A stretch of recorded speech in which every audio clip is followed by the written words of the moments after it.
దండెత్తి నా మీదకి వచ్చి మోహరించులను నేను భయపడను. యెహోవా నిన్ను నా దేవా నన్ను రక్షింపుము. నా శత్రువులందరినీ దవడ యువక మీద కొట్టువాడవు నీవే. దుష్టుల పళ్ళు విరగొట్టువాడవు నీవే. రక్షణ యెహోవాది. నీ ప్రజల మీదికి నీ ఆశీర్వాదము వచ్చునుగాక.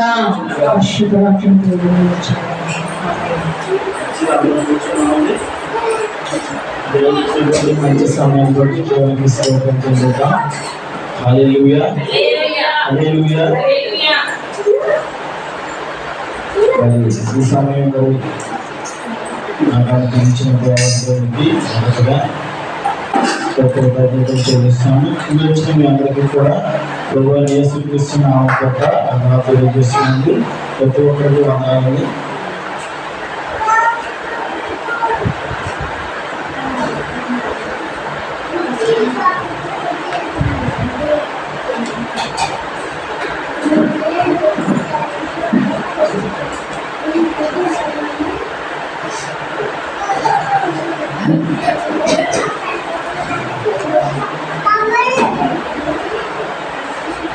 చిన్న ప్రార్థన చేసుకుందాం. మహోన్నతానికి వందనాలు స్తుతిస్తున్నాం చెల్లిస్తున్నాం. ఈ పునరుద్ధానం మందు బాబు అంతవరకు నేను స్తుతించి కీర్తించి గణపరిచి నేను ఆరాధన చేయడానికి మాకు ఇచ్చినటువంటి యొక్క గొప్ప ధన్యతను బట్టి అంత భాగ్యాన్ని బట్టి నీకు వందనాలు స్తుతిస్తున్నాం చెల్లిస్తున్నాం. ఎవరికి లేని బట్టి మంచి అవకాశం మాకు ఇచ్చారు. మంచి ఆశీర్వాదాలు సమయాన్ని మాకు ఇచ్చారు. నీకు వందనాలు. ఈ సమయంలో ప్రభుత్వం నేను వాక్యంలో వెళ్ళొచ్చున్నగా ఆత్మస్వరూపి మీ ఆత్మస్వాధీనంలోనికి తన ఆలోచనైన నన్ను యొక్క స్వాధీనంలో తీసుకొని ఒక మనిషి మాట మనిషిని బ్రతికించగా నీ మాట ప్రభునైనా మనిషిని బ్రతికిస్తుంది. నీ మాట జీవింపజేస్తుంది. నీ మాట ప్రభుత్వించే జీవనాన్ని నడిపిస్తున్నాను. నీ మాట ద్వారా నీవు మాత్రమే మాట్లాడమని నన్ను వరుగు చేసుకుంటామని నా చెల్లెలను యేసుక్రీస్తు నామం పేత ప్రార్థించి కృతజ్ఞతలుచున్నాను. అందరికీ బాగాలండి. ఎన్నో రకాల వస్త్రమన్నాలు మంచిది. కొంచెం లైన్గా కూర్చుందా మనకి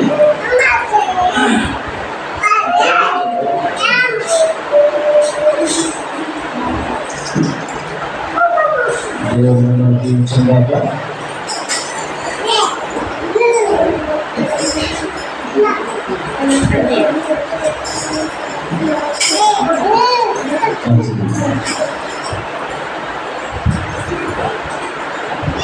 మనం చదువుకున్నటువంటి కీర్తన 3వ కీర్తన.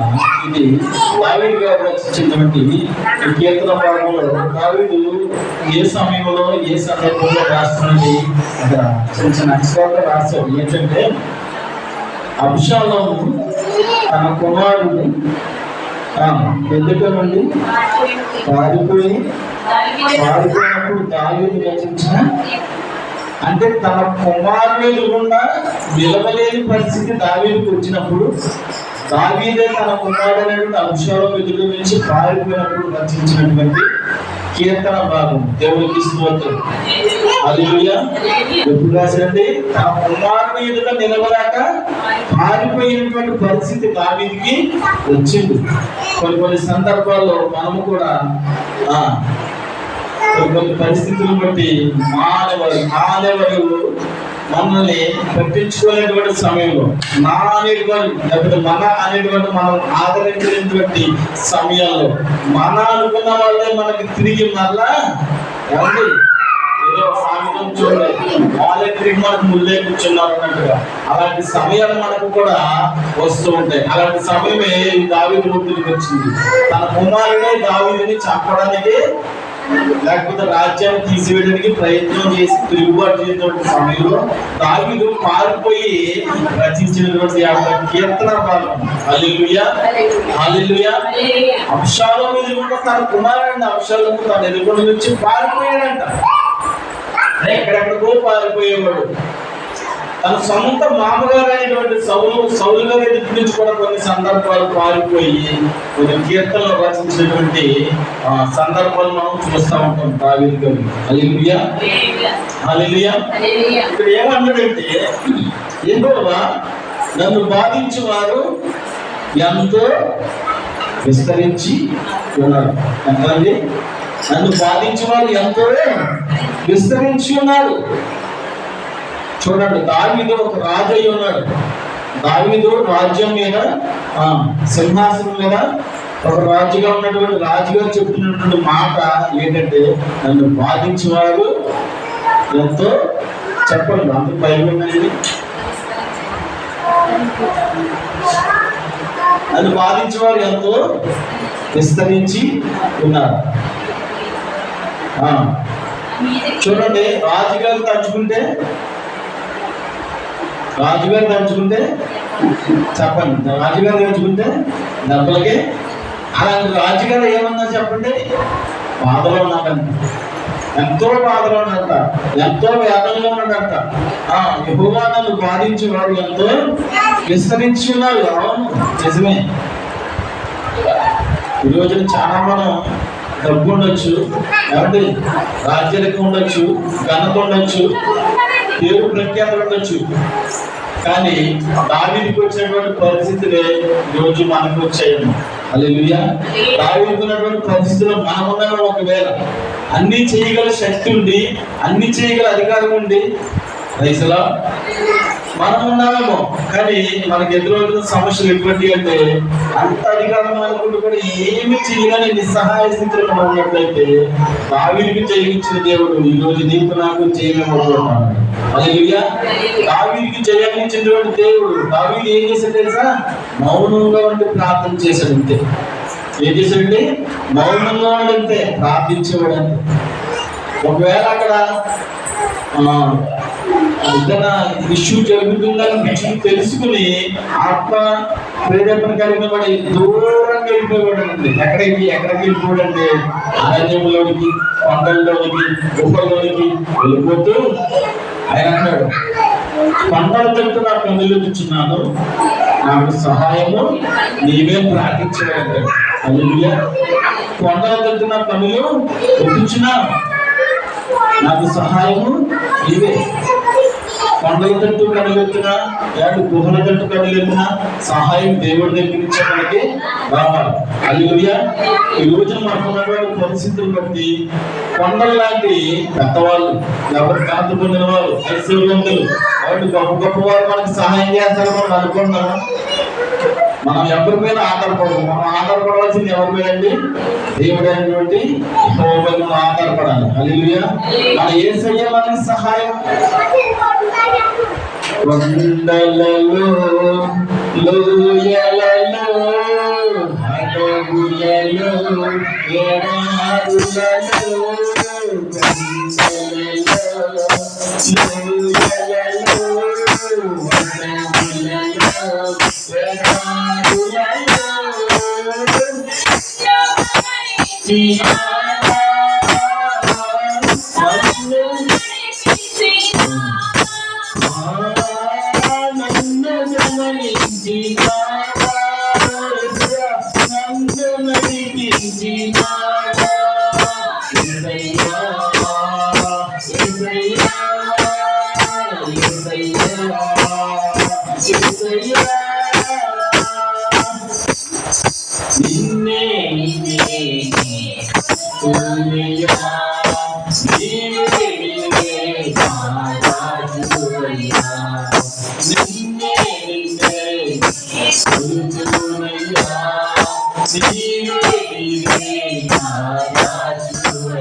కొండల దగ్గర తన కన్నులెత్తుచున్నాను, నాకు సహాయము నీవే. దేవునికి స్తోత్రం. ఇందులో చాలా మంది తల్లిదండ్రులకు పిల్లలు ఎలా అవుతారు కదండి, వృద్ధాప్యం రాకుండా వాళ్ళు ఏం చేస్తారు అంటే, వాళ్ళు కష్టపడి వాళ్ళు పెద్ద చేసి వాళ్ళు ఒక ఇంటి వాళ్ళని చేస్తుంటే అట్లా వచ్చామో లేకపోతే భార్య వచ్చామో ఆ బిడ్డకి కాబట్టి మీ అమ్మగారు మీ నాన్నగారు మనకు అవసరం ఉండవా? కష్టం పెడితే బాగుంటుంది కదా. హల్లెలూయా. చిన్నప్పటి నుంచి పుట్టిన కానించి వాళ్ళని పెద్ద చేసి పోషించి పెంచి ప్రేమ చూపించి ఒక పూట కడుపు కాల్చుకుని బిడ్డలు పెంచుకుని ఎంతగా చేసినా సరే బిడ్డలు ఏం చేస్తున్నారు? ఈ రోజున ఏం చేస్తున్నారు? వాళ్ళు పెద్ద ఒక ఇంటి వారు అయిన తర్వాత మీ అమ్మగారిని అమ్మగారిని పక్కన చిన్న వేపు చేయగలుగుతామా? చిన్న పాకేద్దామా? హల్లెలూయా. అదే నీకు పసిబిడ్డగా ఉన్నప్పుడు నీకే కనుక నాకే కనుక సపోజ్ అనుకుందాం, మనలే కనుక మన తల్లిదండ్రులు ఒక పాటలో పెడితే ఏమంటే వాళ్ళ ఏసీలో ఉండి పాకేసి రేట్ షెడ్ వేసి మంచి వేసకాలం ఎండలో పెడితే ఎలా ఉంటుంది? కానీ వాళ్ళు అలా అనుకోలేదు. ఎందుకంటే వాళ్ళు కన్న ప్రేమ కదా. హల్లెలూయా. హల్లెలూయా. అలాంటి ప్రేమ చూపించాడు దావీదు. అలాంటి ప్రేమ చూపిస్తే తిరిగి ఏమయ్యాడండి? దావీదుని చంపడానికి అతడు సిద్ధపడ్డాడు. హల్లెలూయా. దావీదుని చంపి రాజ్యానికి నేనే అధికారం అవ్వాలని చెప్పేసి ఈ అభిషేకం వేయడండి. కొంతమంది గుంపులు తీసుకుని వెళ్ళి పట్టాభిషేకం చేయండి, నేను మేము అందరూ కూడా ఏడు కూడా చేస్తానని చెప్పి రాజ్యాన్ని చేసుకుందాం అనుకున్నాడు. హల్లెలూయా. అప్పుడు తన బాధ చెప్పుకున్నాడు దేవునికి.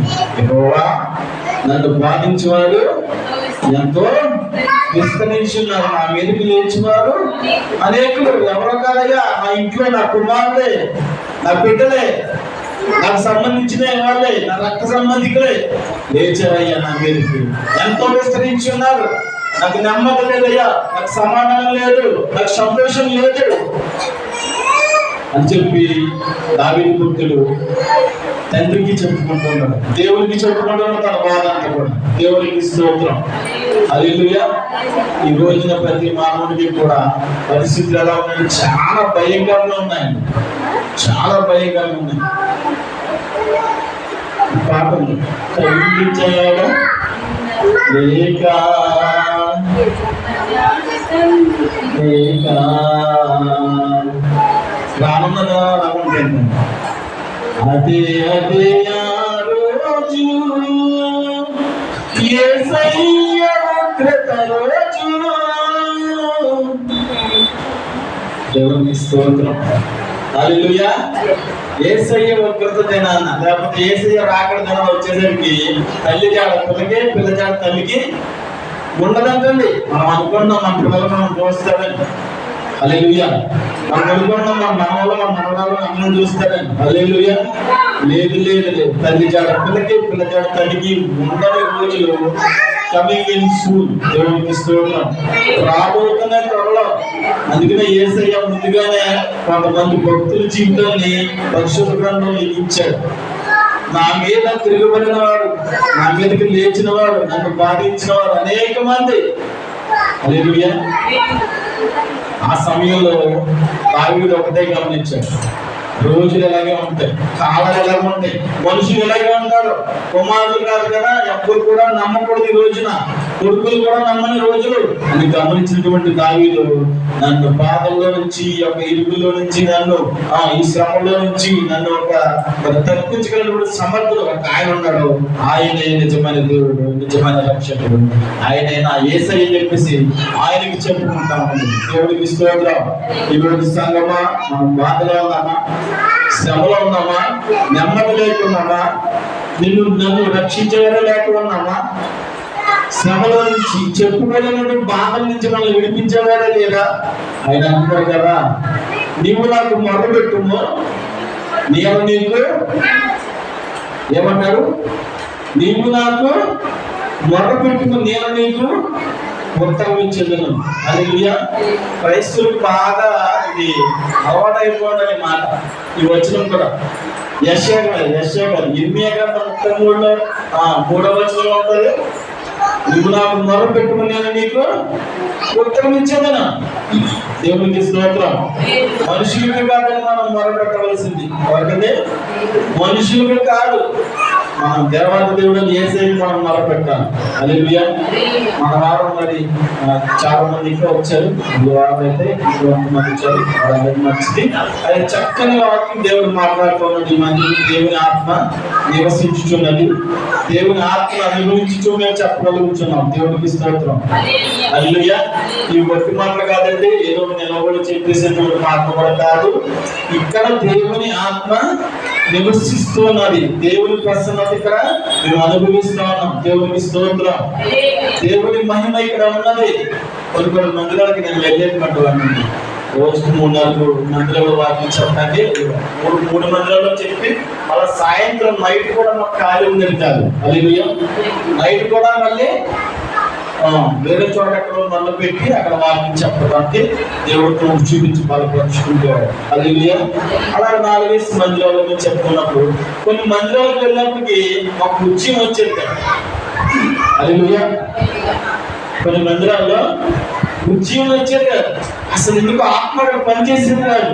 వాక్యం చెబుదామంటే ఒక ఆటంకం. హల్లెలూయా. వాక్యం చెబుదామంటే ఆటంకం. పాట పాడదామంటే ఆటంకం. ఆరాధన చేద్దామంటే ఆటంకం. హల్లెలూయా. విశ్వాసం ఏం చేసేవారు తెలుసా?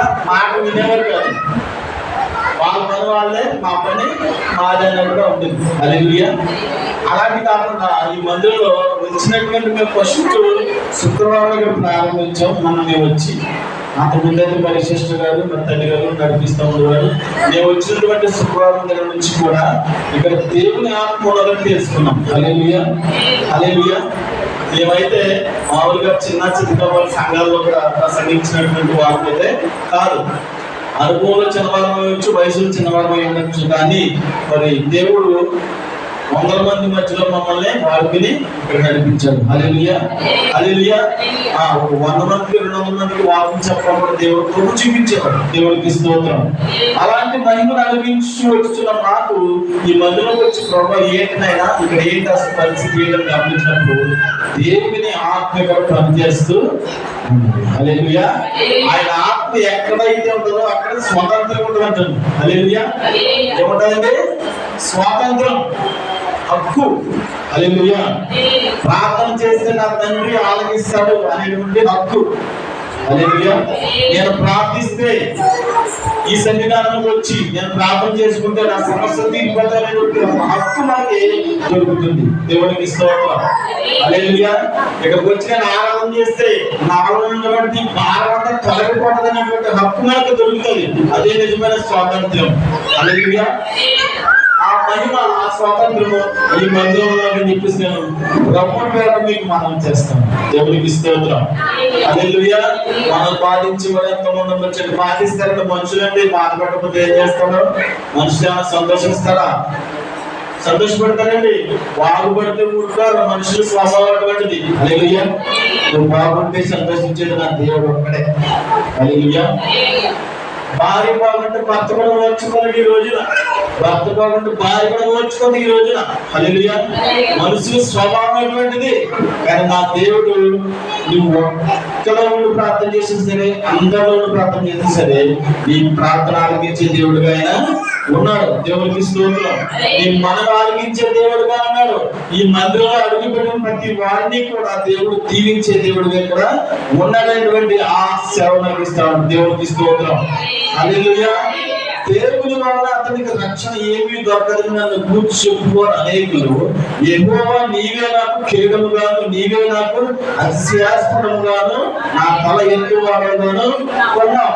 అలా అనుకున్నారంటున్నప్పుడు దావీదు ఎదుట దేవుడు నమ్ముకున్నాడు, మందిరానికి వెళ్తున్నాడు. ఏంటండి?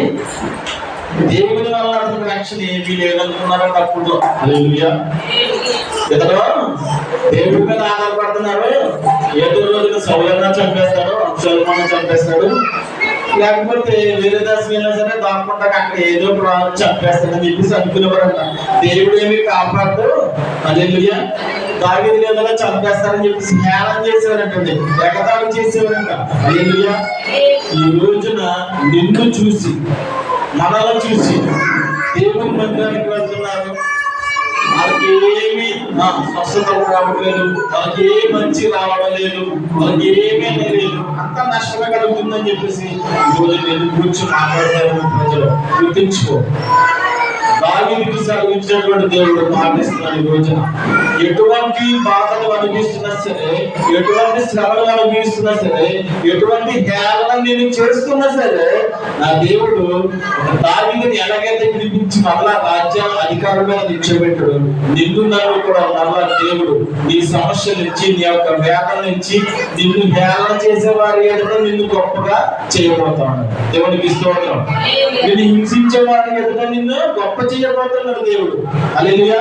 ఈ రోజు మొదలుకి నీ దేవుడు చూడండి ఒక మాట చెప్తాడు ఏంటంటే, నిన్ను ఎవరైతే హింసిస్తున్నారో, నిన్ను ఎవరైతే బాధపడుతున్నారో, నిన్ను ఎవరైతే హేళన చేస్తున్నారో వాళ్ళ ముందు నేను గొప్ప చేయ మొదలు పెడతాడు ఈ రోజున దేవుడు. హల్లెలూయా, హల్లెలూయా.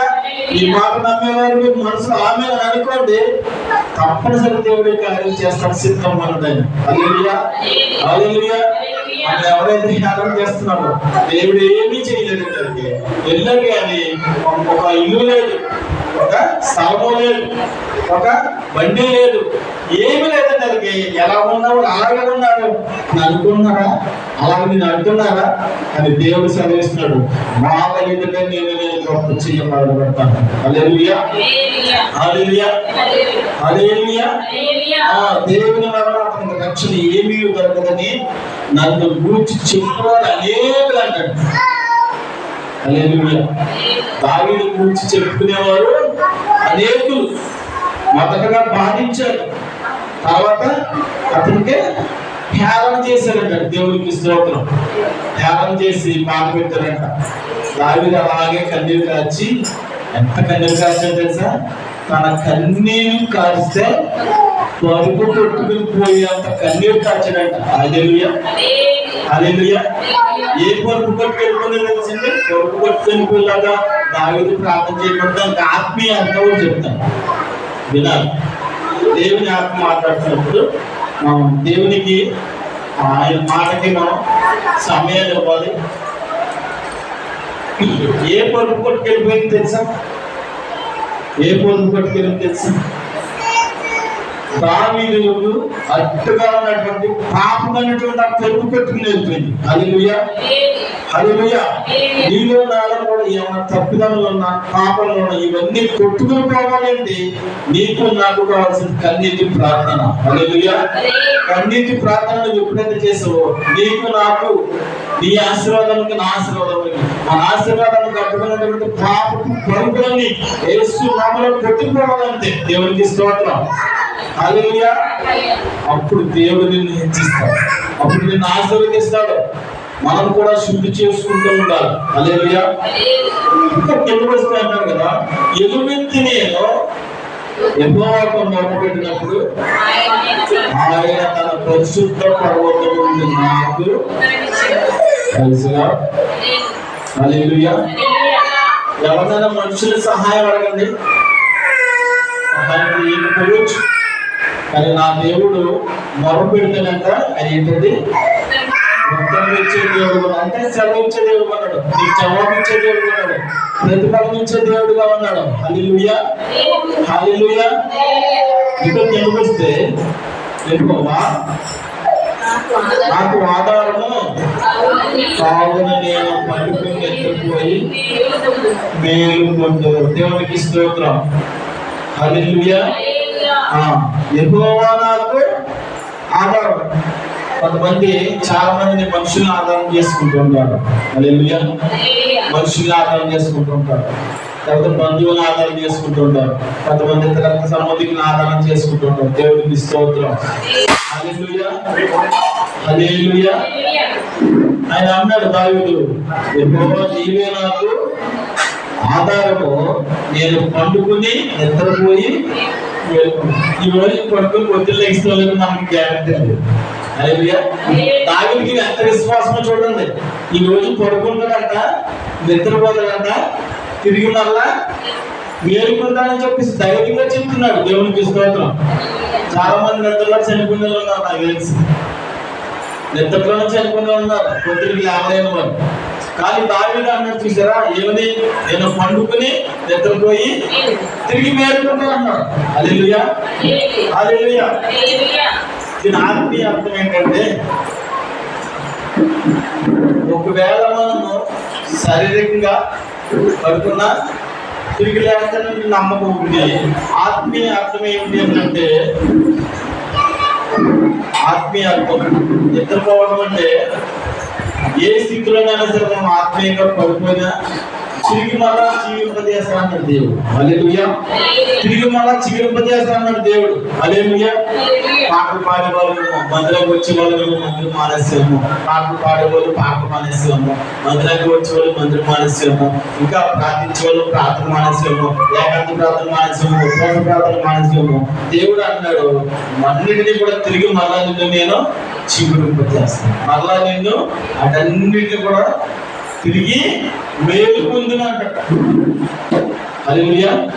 తిరిగి నువ్వు మేలుకుంటానన్నాడు దావీదు. అదే రీతిగా మనందరినీ కూడా దేవుడు తిరిగి మరలా ఎలాంటి స్థితిలో ఉండేవాళ్ళము, ఒకప్పుడు దేవుడిని రక్షణలోకి వచ్చే ముందు అప్పుడు ప్రేమ ఎలా ఉండదు, విశ్వాసం ఎలా ఉండదు, పరిచయం ఎలా ఉండదు, ప్రార్థన ఎలా ఉండదు, మందిరం అంటే ఎలాగే వచ్చేవాళ్ళము. దేవుడు తిరిగి మళ్ళీ అదే స్థితిలో మనందరూ కూడా తీసుకొస్తున్నాడు. హల్లెలూయా, హల్లెలూయా. నీవే నాకు అతిశయాస్పదముగాను, యెహోవా నీవు నాకు కేడముగాను, నీవే నాకు అతిశయాస్పదముగాను, నా తల ఎత్తువాడముగాను ఉన్నావు. హల్లెలూయా. నేను ఎలుగెత్తి మొదలుపెట్టినప్పుడు ఆయన తన పరిశుద్ధ పర్వతం నుంచి నాకు ఉత్తరం ఇస్తానన్నాడు. హల్లెలూయా. ఒక అతిశయం ఉందంటే దేవుని వల్ల మాత్రమేనండి, మనుషుల వల్ల అయితే మాత్రం కాదు. హల్లెలూయా. మనం అతిశయించాలి. నాకు ఉన్నటువంటి ఇది, నాకు ఉన్నటువంటి అది, నాకు ఉన్నటువంటి లేకపోతే కారు, బంగ్లా, బిల్డింగ్లు, లేకపోతే స్థలాలు, పొలాలు, ఇల్లులు, ఇవన్నీ కూడా నాయి నాయి చెప్పుకో తగినటువంటి గొప్ప ఎక్కడి నుంచి వచ్చిందంటే దేవుని వల్ల వచ్చింది. హల్లెలూయా, హల్లెలూయా. అదే అన్నాడు, నా అతిశయ ఆస్పదము, నేను అతిశయిస్తున్నానంటే, నేను ఆనందిస్తున్నానంటే, నాకు ఇంత ఆస్తి కలిగి ఉన్నానంటే, నేను ఇంత రాజ్యాన్ని కలిగి ఉన్నానంటే, ఒక రాజుగా నేను సింహాసనం మీద నేను కూర్చున్నానంటే దాని అంతటికీ నా దేవుడే కారణం. హల్లెలూయా. మనం కూడా యెహోవాకు మనం మొదలుపెట్టినప్పుడు, ఆయనకి మాత్రం మనం కీడుగా చేసుకున్నప్పుడు నిన్ను నన్ను కూడా ఒక ఘనమైన పాపగా దేవుడు చేస్తాడండి. దేవుడికి స్తోత్రం. హల్లెలూయా, హల్లెలూయా. ఎందుకు వస్తే యెహోవా నాకు ఆధారము, తర్వాత నేను ఎందుకు వచ్చినది వచ్చింది. యెహోవా నేను ఎడవచ్చింది. లెమ్ము నా దేవా నన్ను రక్షింపుము, నా శత్రువులందరికీ నరమణ ఎముక మీద చెట్టువాడు నీవే, దుష్టుల కళ్ళు ఎడగొట్టువాడు నీవే, రక్షణ యెహోవాది, ఈ ప్రజల మీదకి నీ ఆశీర్వాదము. హల్లెలూయా. ఎవరి మీదకి వస్తుందండి ఆశీర్వాదం అంటే? చివరిగా మాట చెప్తున్నాడు, ఎవరి మీదకి వస్తుందండి? నీ ప్రజల మీద.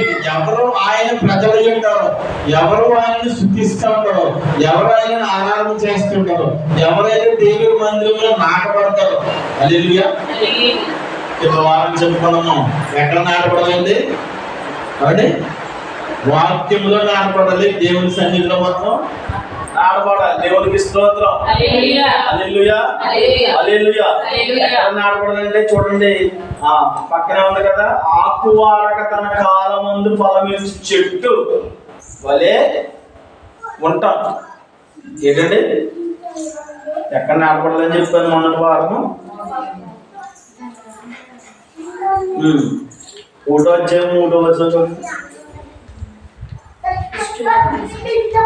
అదే దుష్టులు ఆలోచించకున్నాడు అపహాసములు కూర్చుని చోటున కూర్చుండగా యెహోవా ధర్మశాస్త్రములో ఆనందించు దేవాలయము దానిని ధ్యానించువాడు ధన్యుడు. అతడు నీటి కాలువల యోరన నాటబడిన వాడై ఆకువారక తన కాలమందు ఫలమిచ్చు చెట్టు వలె ఉంటాడు. అతను చేయునంతయు కూడా సఫలం. హల్లెలూయా. ఆకు వాడక తన కాలం అంటూ పనులొచ్చి చెట్టు వల్ల మనం ఉండాలంటే చెట్టుకు కావాల్సింది ఏంటంటే ఎక్కువగా ఏం కావాలండి? నీరు కావాలి. మన నీరు ఎక్కడ ఉంటుంది? ఏ కాలంలో చెరువులు కూడా ఉంటుంది నీరు, ఎక్కడ ఉంది కదండి. అదే దేవుని సన్నిధి. హల్లెలూయా. దేవుని సన్నిధిలో నిత్యం కూడా ఇక్కడ జీవజలపు ఊటలు నించు ఉంటాయి. హల్లెలూయా. దేవుని సన్నిధిలో ఏంటంటే జీవజలపు ఊటలు. ఈ జీవజలపు ఊటలు మనం ఏం చేస్తాయంటే చిగురింప చేస్తా ఉంటాయి. దేవునికి స్తోత్రం. ఫలాలు ఫలించడానికి కృప చూపుతూ ఉంటాడు దేవుడు. హల్లెలూయా. ఎప్పుడండి అంటే ఆయన సన్నిధిలో మనం నాటపడాలి. ఆయన సన్నిధిలో నాటబడితే ఆయన సన్నిధిలో జీవజలం అనేటువంటి ఆ నీటి ద్వారా మనము చిగురిస్తాం. హల్లెలూయా. జీవజలం అనేటువంటి ఆ నీటి ద్వారా మనం ఏమండి ఫలించి అభివృద్ధి పొంది విస్తరించి భూమిని నిర్మించగలం. దేవునికి స్తోత్రం. హల్లెలూయా.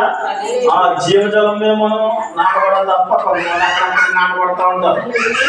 ఏమండి చాలా సమయాన్ని చాలా మంది గమనించి చాలా సమయాన్ని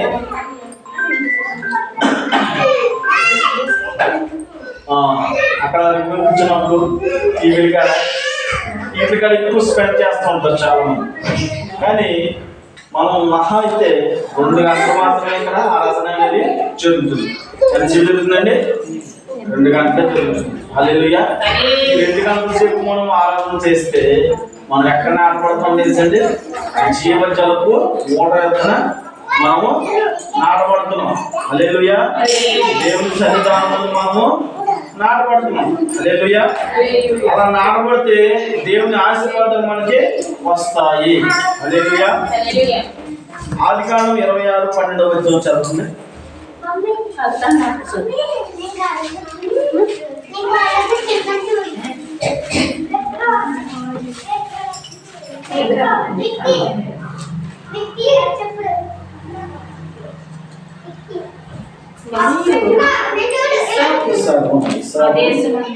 ఆ దేశమందున్న వాడే విత్తనము వేసి ఆ సంవత్సరము నూరంతలు ఫలము పొందెను. యెహోవా అతన్ని ఆశీర్వదించెను కనుక ఆ మనుష్యుడు గొప్పవాడైనను.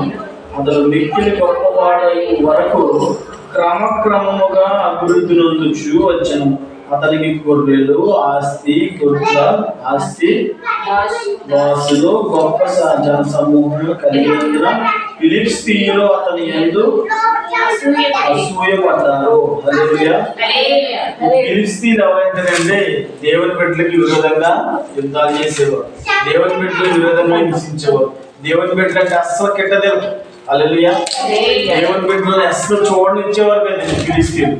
కానీ వాళ్ళే అసూయపడే అంతగా దేవుడు దీవించేసింది. హల్లెలూయా. ఈ ఫిలిష్తీయులు అంటే బావులు తవ్వేవారంట, కానీ ఎక్కడ నీళ్ళు వచ్చి కదండి. హల్లెలూయా. బావులు తవ్వేవారంట, ఎక్కడ నీళ్ళు వచ్చి కదండి.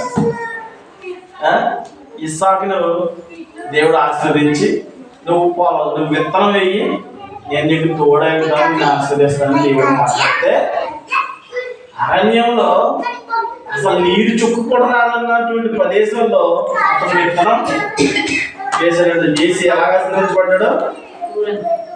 ఆ దేశమందున్న వాడై విత్తనం వేసి ఆ సంవత్సరము 100 అంతలు ఫలం పొందాడు.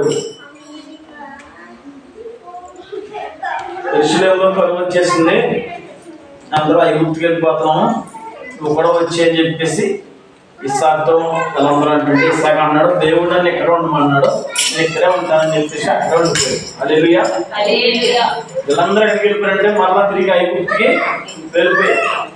ఐగుప్తుకి వెళ్ళిపోతే ఇస్సాకు మాత్రం ఒక్కడే ఉండిపోయాడు. ప్రభువా నువ్వు ఉండమన్నావు కాబట్టి నేను ఉండిపోయాను, నన్ను ఏం చేయమంటావు అంటే నువ్వు విత్తనం వెయ్యి. నువ్వేం చేస్తావు? విత్తనం వెయ్యి. మరి నీరు ప్రభువా అన్నాడు. నువ్వు తగ్గినటువంటి ఆ నూతిలో ఏమేయమన్నాడు? ఉప్పు వేయమన్నాడు.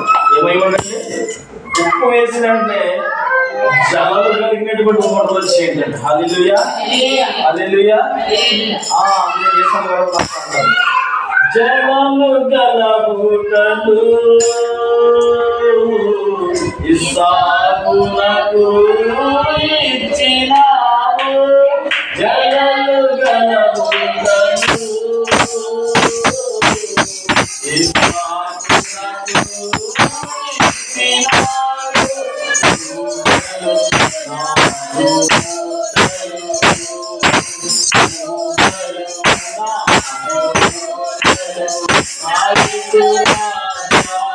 ఇచ్చినావు.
స్తోత్రం.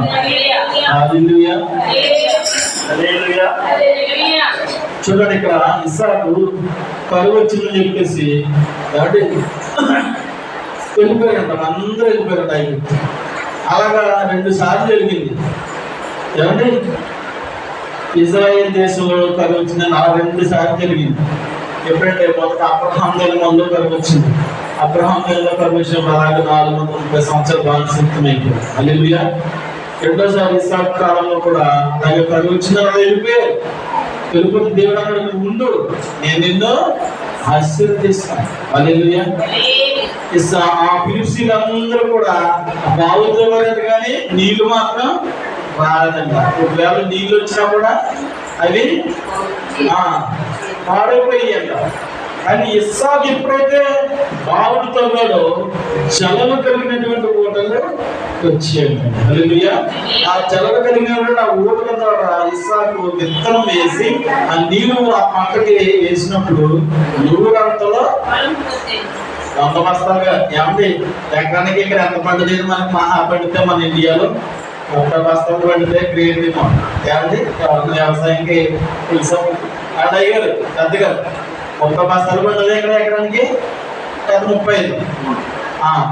మరి అక్కడ అంటే ఆ ఇస్రాయేల్ ప్రాంతంలో లేకపోతే ఆ ఇజ్రాయెల్ దేశంలో రాళ్ళు రప్పలు తప్ప ఎడారి తప్ప ఏమీ ఉండదు. అలాంటి ప్రదేశంలో విత్తనం వేసి దేవుడు చేయమన్న పని చేస్తే 100కి 100 బస్తాలు పండినాయి అంట. హల్లెలూయా.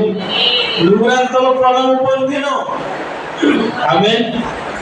హల్లెలూయా. ఇస్సాకు ఆ దేశం నుంచి ఉన్నవాడే విత్తనం వేసి 100 గంటలు ఈరోజు దేవుడు సెలవిస్తున్న మాట ఏంటంటే, మనము కూడా దేవుడు ఎక్కడ నాటబడి ఉండాలని చెప్తున్నాడో అక్కడ నాటబడితే 100 గంటల ఆశీర్వాదం నీకు వస్తుంది. హల్లెలూయా. నూరంతల ఆశీర్వాదం మనకు వస్తుందండి. దేవుని సన్నిధి ఇక్కడ ఉన్నది, దేవుని మహిమ ఇక్కడ ఉన్నది, దేవుని యొక్క ఆశ్చర్యకార్యాలు మందిలో జరుగుతూ ఉన్నాయి. దేవునికి స్తోత్రం. హల్లెలూయా. కాబట్టి మనం ఇక్కడ నాటబడి ఇక్కడే మనం విత్తనం వేసుకుని ఇక్కడే మనం ఈ యొక్క సన్నిధిలో మనం ఎదిగి ఫలించినట్టు మనం మరి దేవునికి అవకాశం ఇస్తే, దేవుని ఆరాధన చేస్తే, దేవుని మధ్యలో ప్రారంభించినట్లయితే నిన్ను కూడా నూరంతల ఆశీర్వాదకరంగా ఉండేలాగా దేవుడు చేస్తాడు. హల్లెలూయా. హల్లెలూయా. చాలా మంది వ్యక్తులు శుక్రవారం మరి సాయంత్రం 8 గంటలు 7 to 8 గంటలు జరుగుతున్నారు.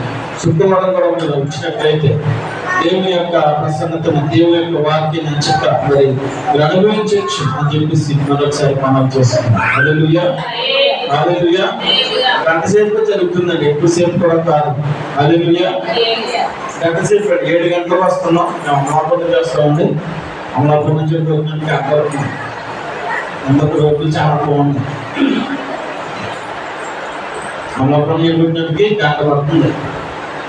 అయితే గంట సేపులో వచ్చి మళ్ళీ ఇక్కడ గంట ఆరాధన చేస్తాం. ఎక్కడ అయితే ఉపాస ప్రార్థన 3 గంటలు ఉంటుంది, అలాగే ఆరాధన లేదు.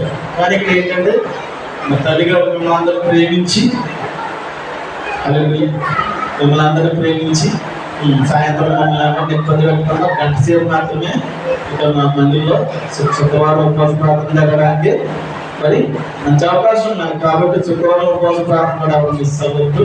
దేవుడు మంచి మంచి వర్తమానాలతో, మంచి మంచి ఉపదేశాలతో, అంటే మంచి మంచి ఆత్మీయ ఉపదేశాన్ని దేవుడు మనందరికీ మాట్లాడుతూ వస్తూ ఉన్నాడు.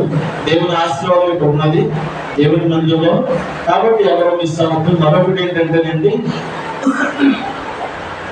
చిన్నపిల్లలందరినీ కూడా సండే స్కూల్కి పంపించిన పాస్టర్ గారు మాట చెప్తారు. పాస్టర్ గారు చెప్పిన మాటకి మేము లోబడి మేము మందించి 9 గంటలకు వచ్చేసాం. ఇక్కడికి 9 గంటలకు వచ్చేసాం. హల్లెలూయా. 9 గంటలకు వచ్చేసాం. మేము పొద్దున్నే Sunday start, Sunday plus Friday అంటే ఆదివారం శుక్రవారం మేము తినవండి. ఆరాధన అయ్యేవారికి ఏం కుట్టుకో. హల్లెలూయా. అందరూ పొద్దున్నే వచ్చేసాం. 9 గంటలకి సండే స్కూల్ పిల్లలు వచ్చేస్తారు. కాబట్టి ఆడలేదు అదే మన్నించండి దయచేసి. మరొక ఆదివారం వచ్చేసరికి మీరు ఏమైనా సిద్ధపరిస్తే మీ పిల్లల్ని సండే స్కూల్ జరిగించమని చెప్పారు. కాబట్టి సండే స్కూల్ పరిచర్య చాలా ఆశీర్వాదకరం. రాబోయే తరాలకి పిల్లలే వాళ్ళని ఇప్పటి నుంచి దేవుని సన్నిధిలో నడిపించలేదనుకోండి, వాళ్ళు ఇంకో రూట్లోకి వెళ్తారు. హల్లెలూయా. వాళ్ళని ఇప్పటి నుంచి కూడా దేవుళ్ళు నడిపించలేదనుకో వాళ్ళు ఇంకో మార్గంలో వెళ్తారు. మా పెద్దలు తర్వాత చెప్పు మందిగా వెళ్ళలేదు. నాకు కాలేజ్, నేను కాలేజీకి వెళ్ళాలంట, ఫ్రెండ్స్ దగ్గరికి వెళ్ళాలంట, టూర్ వెళ్ళాలి, పిక్నిక్ వెళ్ళాలి, ఏదో చెప్పు వస్తుంటారు. ఫ్రెండ్ దగ్గరికి వెళ్ళాలి, చదువుకోవాలంటారు. ఇదే సెల్లట్టుగా ఆడుతున్నారు, సెలబట్టుగా గేమ్స్ ఆడుతుంటారు, ఏం చేస్తుంటారు. అదే చిన్నప్పటి నుంచి కూడా దేవుని మందిరంలో వాళ్ళని నాటండి. ఏమండి, దేవుని మందిరంలో వాళ్ళని నాటండి. బిడ్డలందరూ కూడా చక్కగా ఎదుగుతారు. హల్లెలూయా. ఒక మొక్కతో రోడ్డు పక్కన పాతుంది, అదే మొక్క సైజు మొక్కకి వచ్చి చెరువు పక్కన ఎక్కడో పాతుంది. ఏది మొలుస్తుందో చూడండి. ఏది మొలుస్తుందంటారు మీరు చెప్పాలి. చెరువు పక్కన అంటే నీటి పక్కన నాటుకు మొక్క పెరుగుతుంది. రోడ్డు పక్కన కంకర ఉంటుంది కదా, అక్కడ నీరు లేకపోవడం ఏమవుతుంది, ఆ మొక్క ఎదగదు. ఏదో ఆ మంచుకి మాత్రం అలా కొద్దిగా కనపడుతుంది అంతే. తర్వాత మళ్ళీ ఎండకు ఎదుగు తగిలినప్పుడు ఆడపక్కలు వేసినట్టు విత్తనం అది. కాబట్టి ఎక్కడంటే చెరువు కలిగిన లేకపోతే నీరు ఎక్కడుందని చెప్తానంటే దేవుని మందిలో అసలు జీవజలం.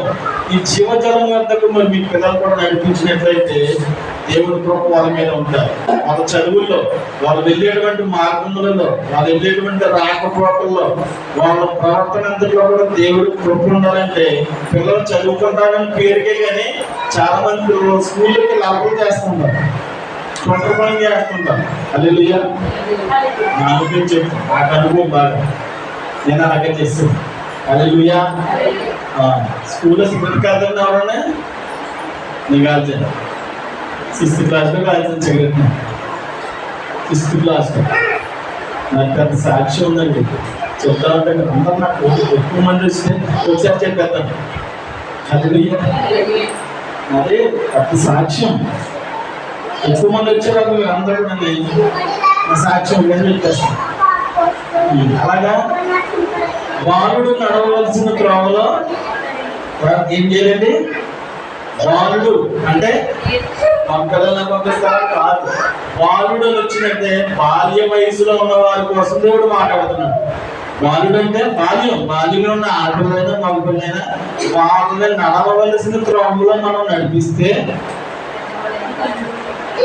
పెద్దవాడు అయిన తర్వాత వాడు తొలగిపోవడం అది వాక్యము సమస్య. కాబట్టి దయచేసి మీరందరూ కూడా ప్రభు పేట మీకు మనం చేస్తున్న మొదటిసారి మీ బిడ్డలందరినీ కూడా సండే స్కూల్కి పంపించామని చెప్పేసి ప్రభు పేట మనం చేసుకుంటున్నాను. మనమందరం కూడా జీవజలమైనటువంటి యేసయ్య సన్నిధిలో నాటపడదాం. ఇంతవరకు దేవుడు మరి దావీదుని ఎలాగైతే కాపాడాడో మనల్ని కూడా కాపాడు. ఇక మీదట ఉన్నటువంటి దినాలన్నిటిలో కూడా దేవుడు మనల్ని కాపాడును గాక. మరి ఇంతవరకు చెప్పబడిన వారికి మన జీవితంలో, మన కుటుంబాల్లో, మన సర్వ సమృద్ధిలో కూడా దేవుడు దీవించి నడిపించును గాక. హల్లెలూయా, హల్లెలూయా. ప్రార్థన చేసుకున్నామండి. సమయం అంటే సమయానికి మరి ముగించడానికి ఇష్టపడుతున్నాను. ప్రార్థన చేసుకుందాం.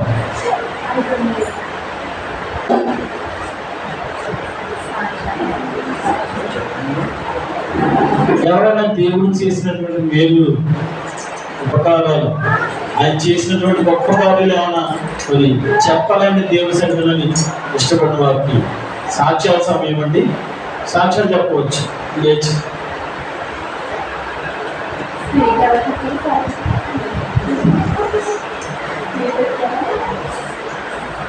సాక్ష్యాల సమయం.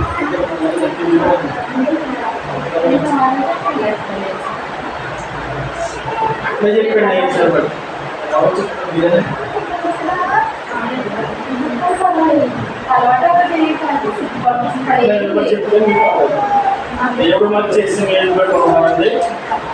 వాళ్ళు మీరు చేసుడు అంటే దేవుడు చాలా సాక్ష్యం జీవించడం అంటే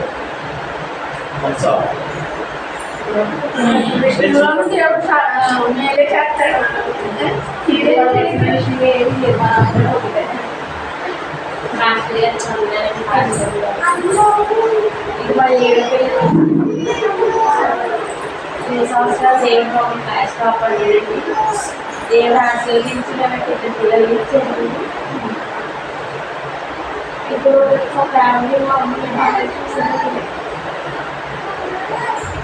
ఏదైనా కష్టపడి మా ఆయన చాలా కష్టపడుతుంది.